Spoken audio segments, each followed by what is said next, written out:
Hello, fellow acolytes.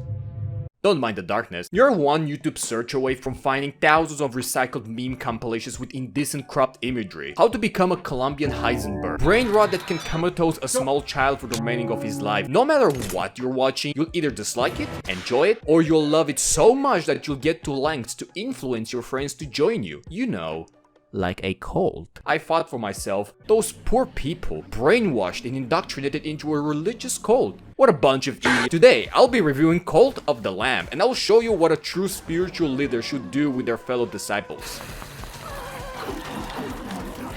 YouTube, please, come on, don't. Cult of the Lamb is a roguelite town builder developed by the indie Australians of Massive Monster and published by Devolver Digital. For those uncultured about how this game works, think of it as the Anthill Kids but made into a family-friendly adaptation. This game is split into two parts. The first one is going into crusades to collect food, materials, and anthropomorphic animals with mouths placed incorrectly on purpose. And the second is to take care of said mouth breeders. They are at the same time absolute geniuses and idiots. As soon as you're telling them what has to be built and where it has to be, they will all swarm it like a bunch of ants around a breadcrumb that dropped from my pastrami and grilled cheese sandwich and build it at moments. But when it comes to food, you have to put a sticky note on the kitchen table so that they know what they can eat. You went into a very long crusade and they ate all of the 15 meals you had prepared?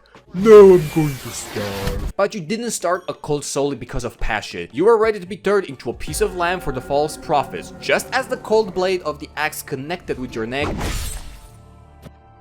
You've been transported somewhere. Is this heaven? Nope, because if you walk 2 steps ahead, you'll see a mischievous cat chained up. He's responsible for getting you here. He tells you that you're dead. Literally 1984. But he can bring you back to life. Oh good! But what's the catch? Repay your debt by creating a loyal cult in his name. After definitely not being stipulated to accept his deal, he gives you a crown that, let's be honest, is just an ink-colored ditto. You're introduced to the combat and controls immediately, and if you're experienced enter the gungeon, you'll be well acquainted to how to play. You walk, dodge roll, attack, and for now, that's it. If you're playing penitence mode, you'll get also introduced to some additional game mechanics. Welcome to your new home, the ruins of something greater. Don't worry what happened here, because in the place of the ancient temple rubbles, you will build 4 sleeping spots for your Stockholm Syndrome followers. By default, they will do whatever is to be done to please the overseers of the cult. You can force them to do specific actions, but by default, they will pray. If you're observant, you notice that on the top left side of the screen, you have several maintenance meters: faith, hunger, and hygiene. We follow the Pareto principle, in which majority of the consequences come from the smallest of circles. You have to satisfy the basic needs of your followers. On the right side, you have sleep and hunger. They function the same way as the cold stats, with the caveat that if any of the two reaches 0, it's not something very critical. You just die and your save file gets deleted, you know, no pressure. If you're a visionary entrepreneur, decisions are to be carried in the hope of profit. It is true that everyone can eat a balanced and healthy meal made out of spider meat and berries, but that gets expensive very fast. The solution is here. In fact, it's everywhere, even where you're standing. We're going to make meals out of grass. You might say that it's not good for human consumption or for your teeth, but it's not us who has to eat it. Just as it's written in the Matthew 15:11. It is not what goes into the mouth that defiles a person, but what comes out of the mouth, this defiles a person. In other words, make them eat grass and watch them shed ass. Their bodies are the perfect environment to turn plant matter into useful products. Who fucking shit? Bonus points if they have the grass eating trait, which turns the meal into the cheapest and easiest way to feed your servants. Study says that eating feces isn't poisonous or toxic. With that revelation, Massive Monster was like, what if we add a quest in which you have to cook and serve a follower with poop? What the fuck is this piece of shit? Not only that, they double down by adding a chewy juice that can intoxicate you, coprophilia, and a special follower skin that, it's fine. By the way, don't think you can just simply leave the filth on the floor with no consequences, because they will get sick, which will have them kick the bucket. We don't want that to happen, don't we? After all, idleness is the devil's workshop. So grab a broom.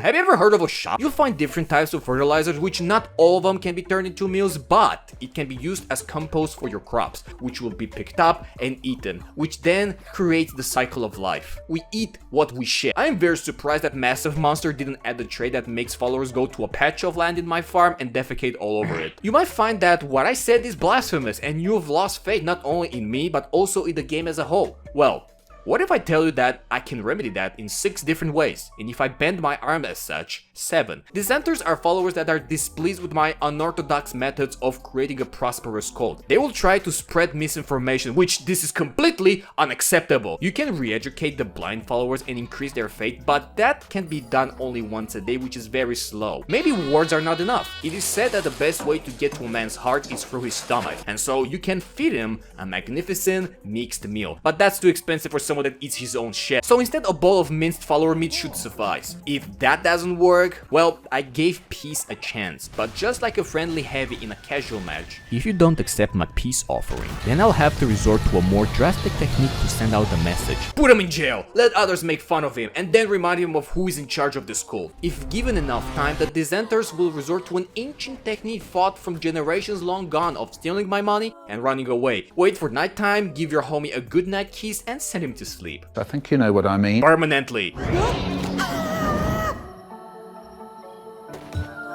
You either turn him into manure or an example for whoever tries to do what he tried. If you are a spiritual fella or you don't want to get your fleece dirty, you can dispose of him through a ritual. Oh yeah, there are a lot of rituals which can increase the faith of your followers and make yourself stronger. These are unlocked by using commitment stones earned from increasing the loyalty of the followers. More on that soon. They're divided in 6 categories of doctrines: sustenance, afterlife, law and order, work and worship, possession, and sins. It is up to you to decide in what direction your cult is heading to. You can have a pacifist, grass-eating cult which believes that the inner spiritual peace can be established only by consuming psychedelics, a young materialistic cult of industrious cannibals, or North Korea. Alternatively, you can use the right combinations of rituals to sprint through the game, care the least about your followers, and still have them eat from your hands. The effects of the rituals can stack, and you can do glory through toil, brainwashing ritual, and ritual fast, which guarantees that your followers would work for 3 days straight with a smile on their face. And you can do better things like decorate the base. Do not use the bones, they are the main resource for the rituals. If I see you build another bone lander, I'm going to use your bones for my next wedding. At this point, you might have a few followers with level 3 or 4 in your 15 members cult. It is time to harvest their ethereal essence. Based on their loyalty, they will give you more points, which are used to increase the permanent health, starting weapon, and unlock new curses, masteries, and modifiers. So you need to strike a balance. You can indoctrinate a lot of followers, but then your food management needs to get better. Their maximum loyalty level is 10, but understand that they can also get old and die.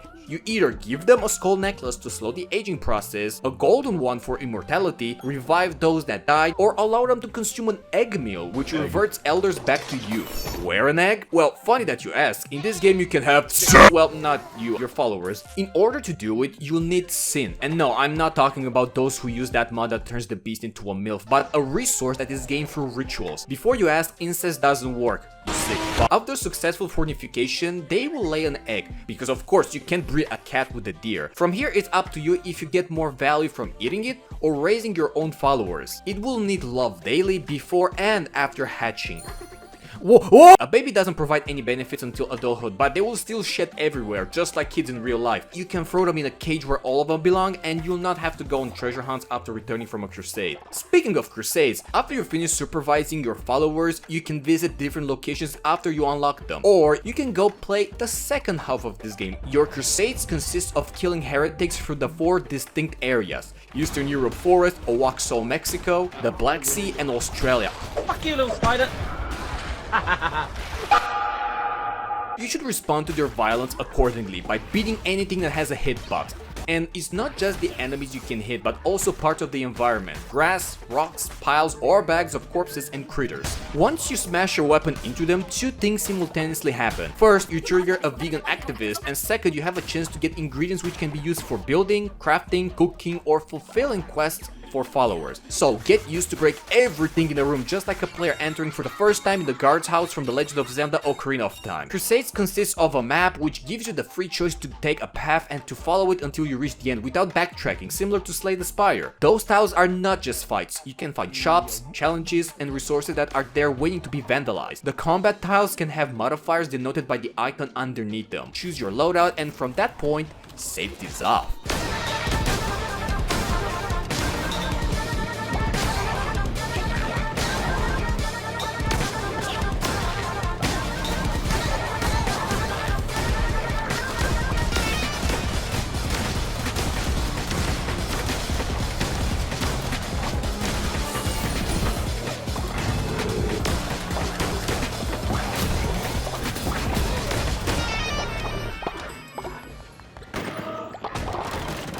Damn, I'm good. In the top left, you can see a map and you have to reach the teleporter room to advance or end the run. Most rooms contain enemies, but you can find bonus, turret or gear rooms, which again, they really don't mind when their whole room gets demolished by a satanic lamp with a giant hammer. At the end of a crusade, you either fight a simple boss or the region boss. That is what you have to do. Go for all the districts and kill those bishops. But why?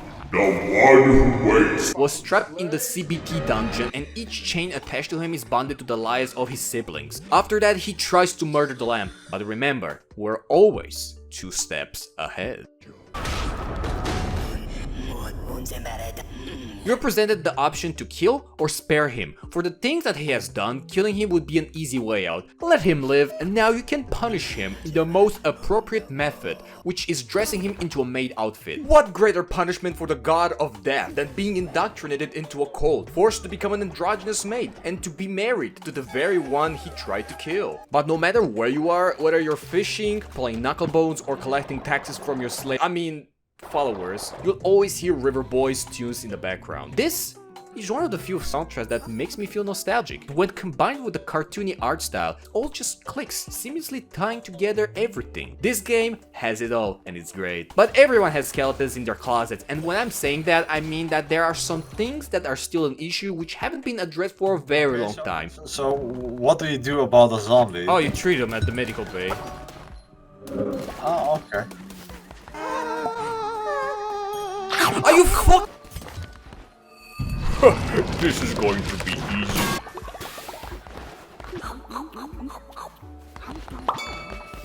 Where did my food go? I think I just duplicated. Wait. Am I soft locked? That one thing out of the animations are gorgeous, however there's no way to skip them in any way. Whenever you buy or acquire almost everything, the lamp does a spin, reveals the items, opens a menu, shows it there, closes the menu, have an animation of the lamp putting it in the book, and then you can move. Sounds like a nitpick, but when you have to do that 3 times or even more if you're buying things from the shop, it just stops the game in place. Make a setting that skips the action, and it will just show in one of the corners a notification of what you've got. Most of the weapons are alright. To which they look cool, but then you get disappointed once you give them a try. The dagger and the hammer. The hammer does, as expected, a great deal of damage, but the moment you try and buff it, it just gets bad. Once you unlock a mastery of a weapon, new shielded enemies will spawn which take significantly less damage from everything until you use your heavy attack to break it. Problem is, the heavy of the hammer is so disgustingly slow that even someone with amnesia remembers things faster than this thing swings. Fucking roll! But what breaks this weapon, at least for me, is that this thing is slow. You need to get in, hit the enemy, and then get out. When you try to dodge during the attack animation, it will make the hammer swing in the direction you wanted to dodge. Fucking roll! And for the dagger, the heavy attack is great, but what is the detriment? It's the range. The attack range is shorter than the average Cambodian dick size, and if I'm playing on the higher difficulties or with the fleece that drastically reduces the times you can get hit by an enemy, the dagger gets worse. When you find a weapon or curse during your crusade, it will always be 1 level higher than what you own, and once you pick it up, the old one gets dropped and it can be recycled for 1 coin? And if you replace a relic, the previous one gets deleted? What? And what I think could be the worst thing in this game are the random rooms. You can have a challenge, a boss fight, a choice for something, but then... the cursed altar. To explain, this room will apply a debuff for the rest of the run. Understandable, but one of these debuffs is not like the others. Enemies have more HP, elites spawn more often, projectiles are faster. It's okay, but then you get the dreaded remove all collected items of the run. Not a quarter of them, not half of them, all of them. Can I ask you, why do you go into crusades? To get resources, some of which can only be gained during one. It's turning me on! Stop! If you get hit with this at the beginning, it isn't that bad, but if you looped, let's say, once or twice and arrive to a cursed altar and lose everything, say goodbye to almost 15 minutes of progress. Some would say that, well, just don't go into a random room, and you know what? I didn't anymore. But this one thing shouldn't discourage anyone to always keep the room. Poots, you barely talked about the combat side of this game, and you spend most of the time lollygagging about your followers. I didn't go in depth because this game leans more towards building and maintaining a cult than fighting. Yes, you have to go on crusades to get followers, materials, and progress through the story. But where does all of that go? Your cult. You failed the run, the cult loses faith. You discovered new seeds from a region, you plant them on a farm at the cult. You save the follower before being sacrificed, he would wait for you to indoctrinate him at the cult. Combat is there, but it's not as refined as in other games. In fact, Cult of the Lamb has little to no synergy whatsoever. Take for instance Ludovic Technique and Brimstone from Binding of Isaac. The moment you combine both of them, you create the symbol that struck fear in all the kids back in the 2010s, the Red Ring of Death. Look at Enter the Gungeon, which has specific features revolving around synergies alone. I don't deny that you can get some ridiculous combos like the Fleece of the Glass Cannon plus Hounds of Fate, which melts the Act 2 Bishop in seconds, but they're not that outstanding. If, for instance, you had equipped the Fleece of the Diseased Heart and any weapon with a necromantic modifier, let's say if you killed enemies, instead of spawning ghosts, it would spawn ally skeletons to fight for you, then I could say that it's an interesting synergy.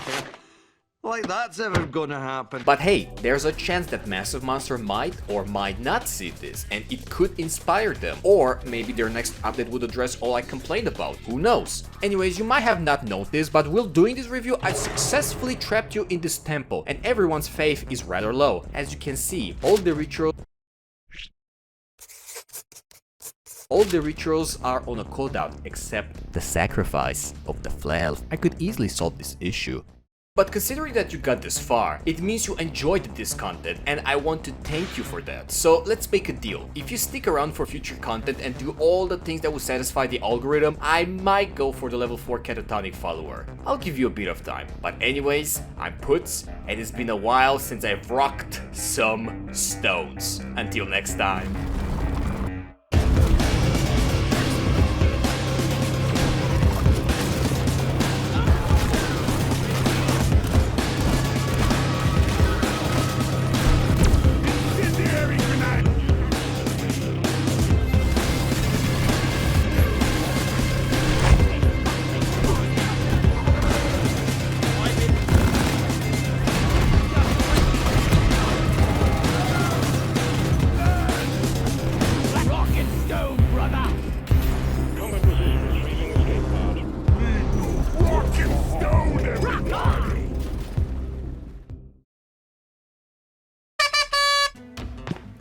Oh fuck, I could have done so. Oh yeah. Oh, baby. Oh. Oh. You fucked up, brother. Come on, give me a 5. Oh my god!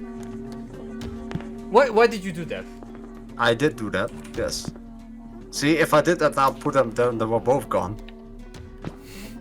Give me a 5. Why did you do that? Godverdomme! Come on, give me a 3. No, that's a 4, you stupid bitch. Come on, give me a 3. Yeah, it's coming. No, it's not. Ale! Oh, you sure? Oh my.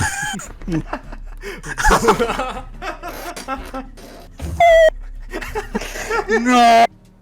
There's my 1. That's your 1. You can shove it up your. Oh my god. This is retarded. This is fucking stupid.